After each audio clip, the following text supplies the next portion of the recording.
Later that night, Wubin made his way to the small building where Yuna had been held captive. He approached the man he had left tied to the chair, standing over him silently before moving closer to check if he was still alive. The man slowly opened his eyes, weakly looking at Wubin. Desperately, he pleaded for his life, begging to be released. He explained that he had been there for days without food or water and admitted that he knew what he had done was wrong. He asked for mercy, revealing that he had a wife and children. Wubin laughed coldly, stepping closer. He asked the man if he had ever considered whether Yuna had family members who were worried about her when he kidnapped her. He explained that leaving him tied up for days was his way of punishing him, ensuring he got a taste of his own medicine. Pulling a chair closer, Wubin sat down, staring at him. He told the man that he would let him go, but only on one condition. He had to reveal who had ordered Yuna's kidnapping. The man panicked, hesitating to reveal the truth. Wubin warned him that if he refused to talk, he would leave him there to die. Finally, the man gave in, revealing that a woman named Kim had hired him. She had paid him to kidnap an unconscious girl from a restaurant, but when she realized he had taken the wrong girl, she was furious.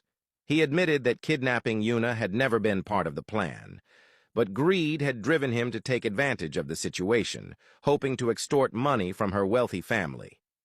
Wubin sat there, piecing everything together. He had suspected Kim all along. Now it was clear that she had intended to kidnap Minsu, but had failed. He also realized that catching her wouldn't be easy since her father was working behind the scenes to erase any evidence pointing to her involvement. The man pleaded again for his release, reminding Wubin that he had done as he was told. Wubin stood up, walked toward him, and untied him, telling him he was free to go. Without hesitation, the man ran out of the building. Wubin stepped outside, got into his car, and sat in silence, deep in thought. He considered calling Sunjin, but stopped, realizing that he was likely spending time with Minsu since they were newlyweds. Without making the call, he drove off. Meanwhile, Kim sat in her room, sobbing in frustration over her failed attempt to win Sunjin. Staring at her phone, she scrolled through pictures of his wedding, her heartbreak intensifying. Unable to take it any longer, she stood up and tried to leave the house, but the security guard stopped her. He firmly instructed her to go back inside, reminding her that she was under house arrest. Kim tried to reason with him, claiming that she just needed fresh air because being locked inside for so long made her feel suffocated. The guard remained firm, warning her that if she continued resisting, there would be consequences. Defeated, Kim turned around and returned to her room, collapsing onto her bed in devastation.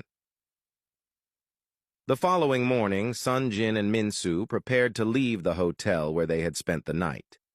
As Minsu sat at the dresser combing her hair, Sunjin walked up behind her, took the brush from her hand, and gently brushed her hair himself. Watching her reflection in the mirror, he admitted that he was sad to return to work, and wished they could have a few more days just to relax together. Minsu stood up, turning to face him. She reminded him that work was important and reassured him that they would have plenty of time together in the future, especially during their honeymoon and the rest of their lives.